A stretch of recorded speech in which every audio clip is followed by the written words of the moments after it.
So the debate on whether or not the Golden State Warriors, specifically Steve Kerr, have been doing Jonathan Kuminga dirty by not playing him enough, particularly in important minutes of the game, and not giving him enough of a role on the team has been a debate for a while. And previously, I was on the fence because I felt like they did have some points about Kuminga. Some of the concerns about him were valid, but at the same time, I felt like given his talent and his potential, he needed more playing time to get better. This was back when he was getting some time with the team, playing some significant minutes, not playing as much as Draymond or Steph, especially in crunch time, but he was still getting a good amount of playing time. I was okay with that at that time. But for me, it really changed once Kuminga started getting 0 minutes for some games. Steve Kerr was DNPing him, and all his teammates don't seem to have anything bad to say about him. So Mike Dunleavy drafted him. And as far as I know, Mike Dunleavy has nothing to do with the minutes for the players on his team. This is Steve Kerr and his coaching staff, but mostly Steve, because his coaching staff, they don't have the final say. They don't have as much power as him. So I understand where he was coming from with the whole, he's not a good isolation scorer. He's not a great shooter. The ball doesn't move as much when he's on the floor. And you always want to get the ball to Steph Curry when Steph is on the floor. And that's really how Steve likes to move the Warriors' offense. Kuminga does not fit the system. He wouldn't fit the system of a lot of NBA teams. It's sort of like a Michael Beasley situation, where Michael Beasley had the talent, but he didn't fit the typical system of the NBA. Now, while I get all of this, Kuminga is just too talented to get 0 minutes for some games. He should not be getting 0 minutes. Maybe he doesn't play against certain other teams, and you want to bench him in certain moments because it's just not the right matchup. But there's certain guys where they're so talented that you have to take their drawbacks and you have to play them regardless. Steph Curry is a perfect example of a bad defender, undersized. Before it was even worse. He's gotten stronger, but he's still an undersized guy, not great at defense. And there's some lanky teams who are going to take advantage of him on the defensive end. But guess what? You still have to play Steph Curry because his pros outweigh his cons. With Kuminga, yeah, he has some cons without a doubt. But what the Warriors need to realize is that he is just too good to not get any playing time in a game. I could understand if they want to lower his minutes. There's certainly an argument for that. But I don't think what anybody should be arguing is that he should be getting 0 minutes. Now, Kuminga was third in points last season. He's still averaging around the third or fourth most points per game on the Warriors, right by Brandon Podziemski. Brandon Podziemski is third right now. Kuminga's barely in fourth in terms of points per game. The Warriors desperately need offense. He's leading the team in rebounds. On average, he gets the most rebounds per game out of any Warrior. And I'm not a big analytics guy, so I don't even like going into that stuff. I think stats reflect what you see on the court, and then you look at the statistics and you say, oh, okay, yeah, I see that makes sense that so-and-so is averaging the most points per game. I understand that he's the best player. That makes sense. But I like to look at footage, and what you can see from highlights and from watching a full game that Kuminga plays in, he puts a lot of pressure on the rim. He dismantles offenses on the defensive end because he's so athletic. It's hard to get to the rim, get a clean look at the rim. It's hard to get offensive rebounds against him because he's so athletic, jumps really high, and can grab those defensive boards, which is an area where the Warriors have been struggling. You look at the Warriors, and they really struggle to finish on fast breaks. Podziemski is not great finishing one-on-one in fast breaks.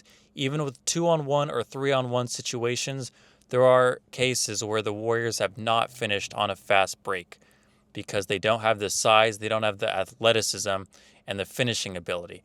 I would say, besides Jonathan Kuminga, the best finishers they have on the team are probably Gary Payton or Trace Jackson Davis.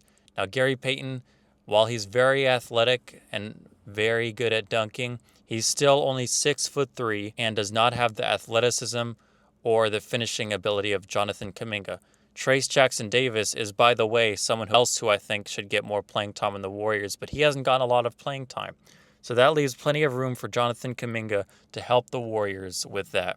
Like I mentioned, the defensive rebounding. If you look at the game they had against the 76ers, they lost that one because VJ Edgecombe put the ball back in for a layup to win the game. He won the game against them on an offensive rebound. Kuminga was not in that game. He was ready to play, not injured, but Steve Kerr decided not to play him on that last position. He might not have played the whole entire game. I don't remember, but I'll have to look it up. But Steve Kerr could have put him in to save the Warriors on that play. Another example is the game against Toronto, another gut-wrenching loss for Warriors fans. Guess who was grabbing a ton of offensive rebounds against them?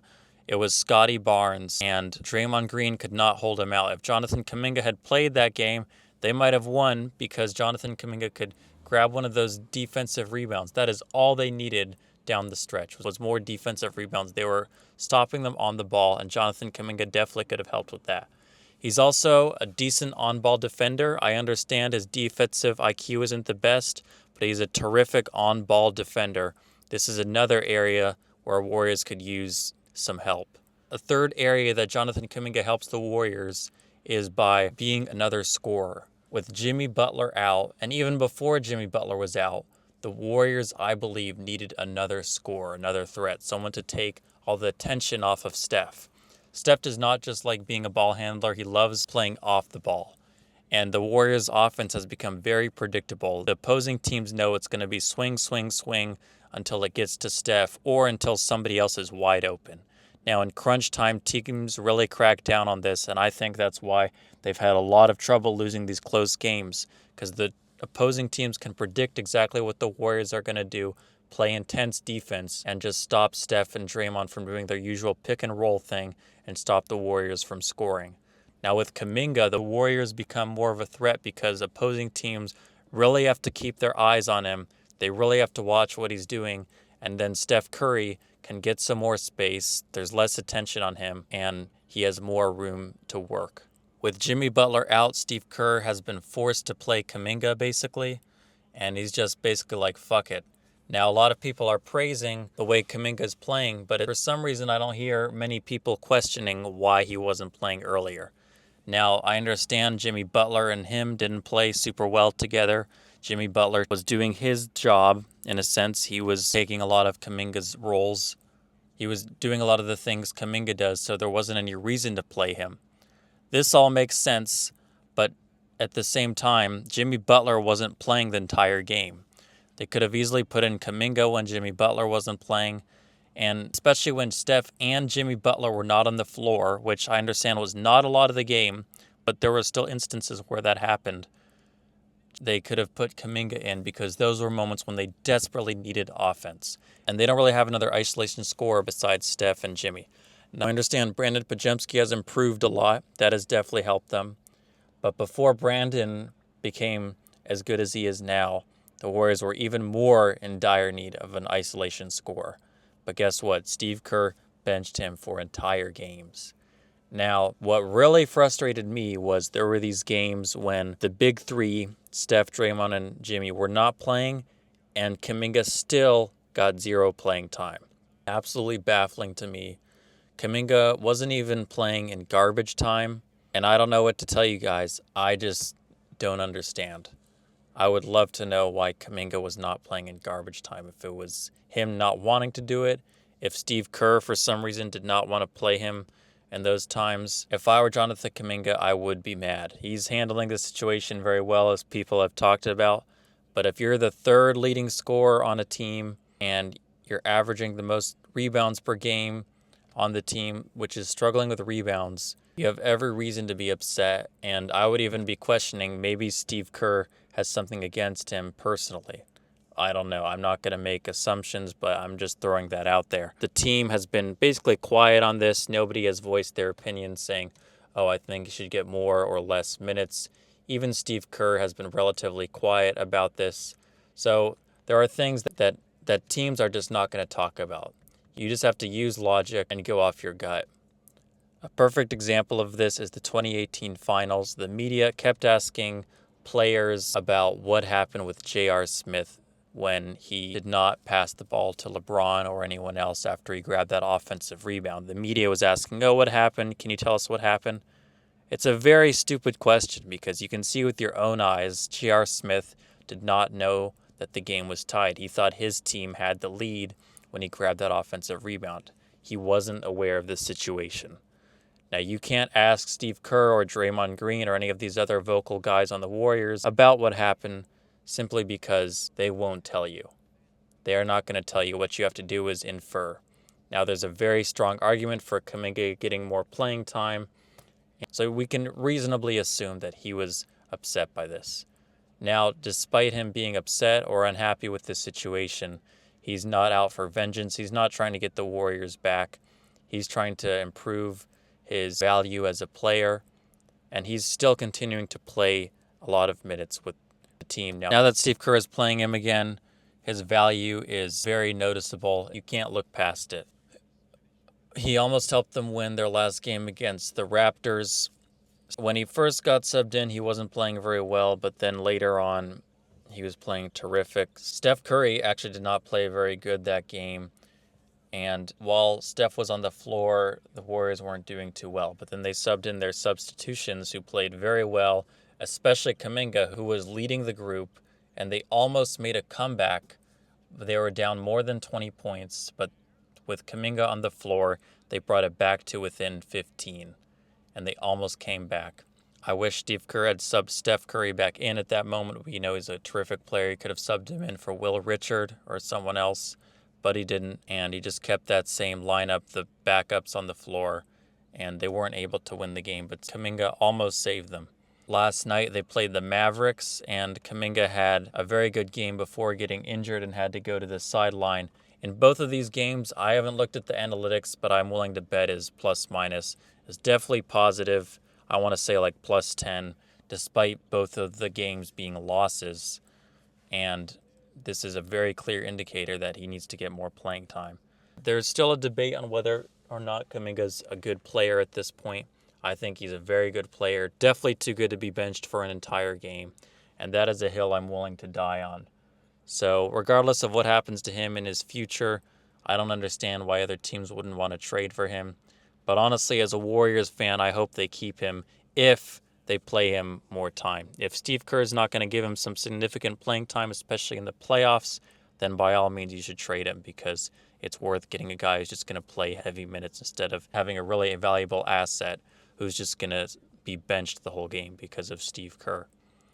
Now, Steve Kerr has done a good job otherwise as a coach, I believe, but this is something that I just can't agree with and honestly makes him seem like a bad coach by benching Kuminga this much. Now, I know what some people are going to say. The Warriors played very well in a stretch without Kuminga before Butler got injured, and all their guys were doing well. Nothing really seemed to be going wrong. They were in a roll, and they should not have played him during that stretch. While they did do well during that period, I think they would have done even better with Kuminga, and playing him would have been better for them. They could have had even more wins, and he still would have brought something to the roster because he could give them valuable time when Jimmy Butler is not on the floor. Them doing well during that period is not a product of Kuminga not playing. It's because all these other guys like Pajemski and Melton and Moses Moody, these young guys improved a lot. And that's why they were winning, not because Kuminga was being benched. So I do have hope for these playoffs if the Warriors make them, that Kuminga will get some significant playing time since Jimmy Butler tore his ACL. However, there's a chance that Steve Kerr is going to do some weird stuff, but hey, I'm hopeful, and honestly, if the Warriors can pull off a really good trade at the deadline, if they can get one more good player, I think there's some hope if they can trade a bunch of draft picks or something. Anyway, let me know what you guys think. Thanks, bye.